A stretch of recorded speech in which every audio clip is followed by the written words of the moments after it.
Narito repa ang all-new Toyota BZ Woodland 2026.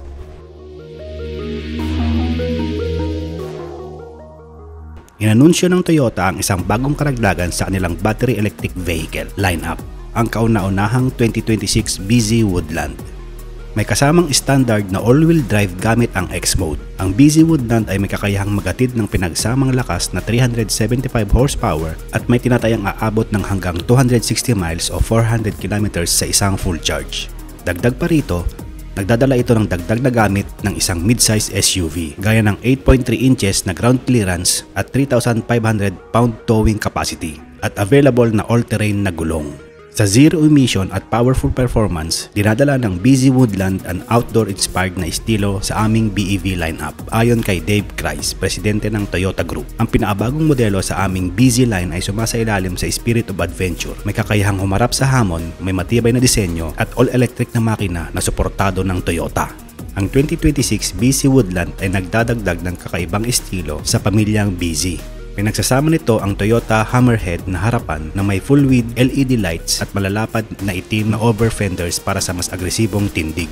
Mas mahaba rin ito ng halos 6 inches at mas pataas ng halos 1 inch sa likod na nagbibigay ng higit sa 30 cubic feet na likurang cargo space. Bukod dito, mayroon din itong standard na roof rails na nagbibigay ng dagdag na utility para sa accessories tulad ng lalagyan ng bagahe o bicycle rack. Para sa finishing touch, may unique 18H aluminum wheels na may natatanggal na takip ang BZ Woodland para sa moderno ngunit matibay na itsura. Available din ang all-terrain na gulong para sa mga nais bumiyahe sa rough roads. Ang BZ Woodland ay ang ikatlong BEV na inanunsyo kamakailan ng Toyota. Kasama nito ang na-refresh na VZ Small SUV at ang bagong-bagong CHR Compact Crossover. Sa kabuuan, may 21 na electric vehicle na modelo ngayon ang Toyota, kabilang ang mga BEV, hybrid, plug-in hybrid at fuel cell. Ang 2026 BZ Woodland ay inaalok ang isang kompletong variant. Magkakaroon din ng premium package na may kasamang JBL Premium Audio System, fixed glass panoramic roof, digital rear view mirror, ventilated front seats, memory function para sa driver seat at side view mirrors, at optional na all-terrain na gulong. Ang mga kulay na panlabas na pintura ay tumutugma rin sa outdoor theme, kabilang ang bagong kulay na stepping stone, pati na rin ang halo, steel, pavement, raven black at trueno blue.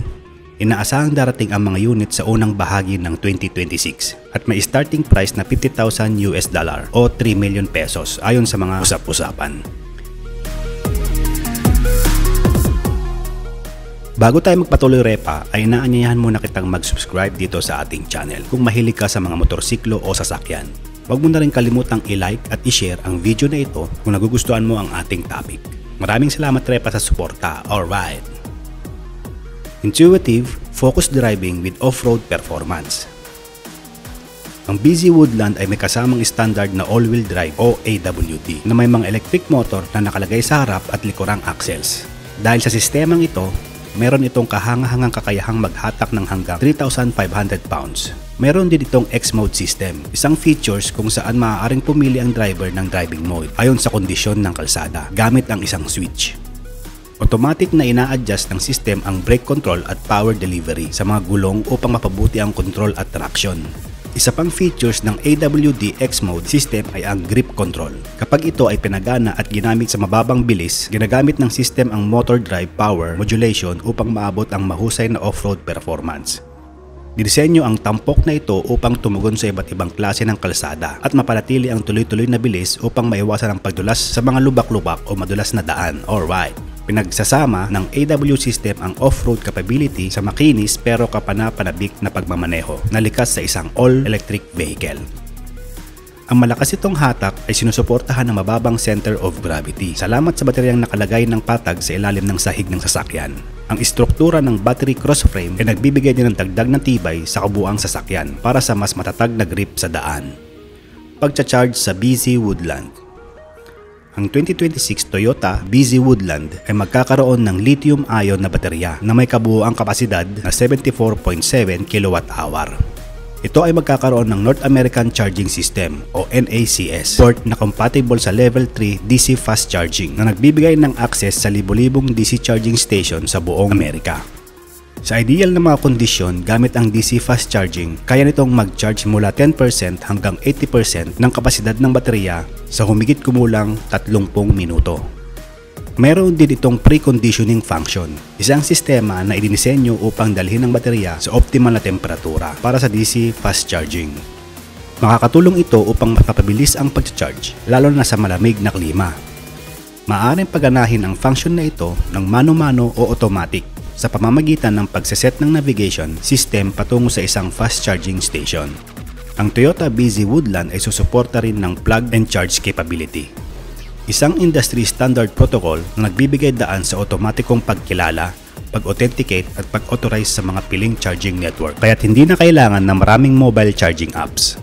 Para sa mas malawak na opsyon sa pagcha-charge, kaya rin itong gumamit ng Level 1 at Level 2 AC charging at may kasamang 11 kW onboard AC charger. Bukod pa rito, ang 2026 BZ Woodland ay magkakaroon ng paddle shifter na nakakabit sa manibela para sa control sa regenerative braking. Sa pamamagitan ng mga paddle na ito, maaaring i-activate at i-adjust ng driver ang lakas ng regenerative braking ayon sa kanyang kagustuhan para makuha ang dagdag na enerhiya at maipasa ito pabalik sa baterya. Disenyo ng BZ Woodland. Dahil sa ETNGA platform na nakalaan para sa mga BEV, nagbibigay ang BZ Woodland ng maluwag na cabin na may sapat na espasyo para sa mga pasahero. Mayroon itong maingat na inilagay na multi-information display screen na nagpapalawak sa pakiramdam ng espasyo sa loob at nagpapakita ng mahalagang impormasyon tulad ng bilis, tinatayang range ng sasakyan at charging status. Para sa libangan at koneksyon, standard na ang 14-inch touchscreen na may kasamang Toyota Audio Multimedia System. Magkakaroon ang BZ Woodland ng mga Softex trimmed na upuan bilang standard na may heater para sa driver at front passenger at power adjustability para sa driver. Mananatili sa outdoor na tema ang kulay ng interior seating na may pagpipili ang stone brown at black. Kapag nag-upgrade sa BZ Woodland Premium Package, madaragdagan ito ng JBL Premium Audio System, panoramic roof, ventilated front seats at front radiant heater. Madali rin ang pag-charge ng mga devices. Salamat sa dual wireless Qi charger sa unahan at 4 na USB Type-C charger ports na maayos na inilagay sa kabuuan ng cabin. Makaka-relax ang mga pasahero sa maluwag na legroom sa harap at likod, gayon din sa sapat na lapad ng espasyo sa likurang bahagi ng cabin. Intuitive Connection Technology. Ang Toyota BZ Woodland ay may 14-inch touchscreen na pinapagana ng Toyota Audio Multimedia System na dinisenyo at ginawa ng Connected Technologies team ng Toyota na nakabase sa Texas, USA. Lahat ng modelo ng Toyota BZ Woodland ay may kasamang 6-speaker audio system para sa aliw habang naglalakbay. Para sa mga naghahanap ng mas mataas na kalidad ng tunog, ang premium package ay may JBL Premium Audio System na may 9 speakers kabilang ang 8-channel 800-watt amplifier at 9-inch subwoofer. Pinapagana ng Toyota Audio Multimedia System ang dual Bluetooth phone connectivity at wireless Apple CarPlay at Android Auto compatibility bilang standard. Para sa dagdag na koneksyon, ang BZ Woodland ay may Wi-Fi Connect trial ng 30 days o hanggang 3GB matapos ang activation na nagbibigay ng 4G connectivity para sa hanggang 5 device. Ginagawang parang AT&T hotspot ang sasakyan. Alright! Bukod sa HD radio, USB data at Sirius XM 3 buwan na trial subscription, pinapagana rin ng Wi-Fi Connect ang bagong integrated streaming feature. Sa tulong nito, maaaring i-link ang sariling Apple Music at Amazon Music subscription para sa diretsong kontrol mula sa sasakyan. Active safety at teknolohiyang tulong sa pagmamaneho. Ang BZ Woodland ay may kasamang Toyota Safety Sense 3.0, ang hanay ng mga active features sa kaligtasan at tulong sa pagmamaneho ng Toyota na ididisenyo upang suportahan ang kamalayan, pagdidesisyon at operasyon ng driver. Pinagsasama ng sistemang ito ang millimeter wave radar at monocular camera upang subaybayan ang iba't ibang kondisyon sa pagmamaneho. Kasama sa safety suite ang mga sumusunod: Pre-collision system with pedestrian detection. Dinisenyo upang matukoy ang sasakyan, pedestrian, siklista o motorista na magbibigay ng tunog at visual na babala ng posibleng banggaan. Kung walang reaksyon mula sa driver, didisenyo ang sistema upang magsagawa ng automatic emergency braking. Full Speed Range Dynamic Radar Cruise Control o DRCC. Isang adaptive cruise control system na maaaring gamitin sa bilis na higit 30 km/h. Ginagamit ang DRCC, ang vehicle-to-vehicle distance control upang mapanatili ang tinakdang layo mula sa sasakyang nasa unahan. Lane Departure Alert with Steering Assist. nakatukoy ng lane markings o gilid ng kalsada sa bilis na higit sa 50 km/h. Nagbibigay ito ng tunog at visual na babala kapag hindi sinasadyang lumalabas ang sasakyan sa linya. Kung walang aksyon mula sa driver, nagbibigay ito ng banayad na pagkontrol sa manibela upang manatili sa lane. Lane Tracing Assist o LTA. Tumutulong upang mapanatiling nasa gitna ng linya ang sasakyan. Tinutulungan ng LTA ang driver sa pagmamaniobra habang naka-activate ang DRCC. Road Sign Assist o RSA. Gumagamit ng forward-facing camera upang makilala ang mga partikular na road signs tulad ng speed limit, stop at yield signs. Ipinapakita ng RSA ang impormasyon sa mga senyas sa multi-information display. Automatic High Beams.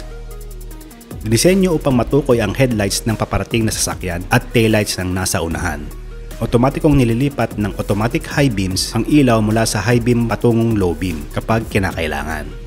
Proactive Driving Assist o PDA. Gumagamit ng kamera at radar ng sasakyan kapag aktibo ang sistema upang magbigay ng banayad na preno o pagliko para tumulong sa mga gawain tulad ng pagpapanatili ng distansya mula sa ibang sasakyan, pedestrian o siklista. Nakakatulong din ang PDA sa banayad na pagpreno sa mga kurbada. Sa kabuuan, ang Toyota Safety Sense 3.0 ay isang makabagong hanay ng teknolohiya na dinisenyo upang dagdagan ang kaligtasan ng pagmamaneho at suportahan ang driver sa iba't ibang sitwasyon sa kalsada. Blind Spot Monitor at Rear Cross Traffic Alert ay standard na features din. Gumagamit ang BSM system ng rear side radar sensors na nakakabit sa loob ng likurang bumper sa kaliwa at kanan upang tulungan ang driver na tiyaking ligtas kapag nagpapalit ng linya.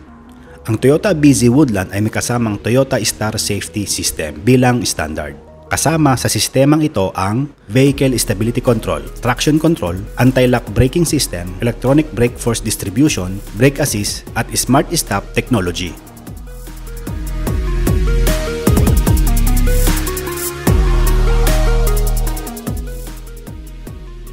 Talaga namang kahanga-hanga sa specifications at features ang all-new Toyota BZ Woodland 2026. Sa ngayon, hindi pa sigurado kung kailan o magiging available ba ito sa Philippine market. Pero mainit na itong pinag-uusapan lalong-lalo na sa Amerika at marami na rin ang mga nag-aabang para masilayan o mabili ang bagong sasakyan na ito na mula sa Toyota. Kung ikaw ang tatanungin ni Repa, nagustuhan mo ba ang sasakyan na ito base sa ating review?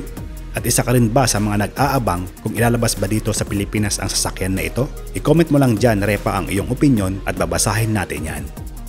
Maraming salamat sa panonood at suporta, Repa. Kita-kits ulit tayo sa susunod na video. Alright!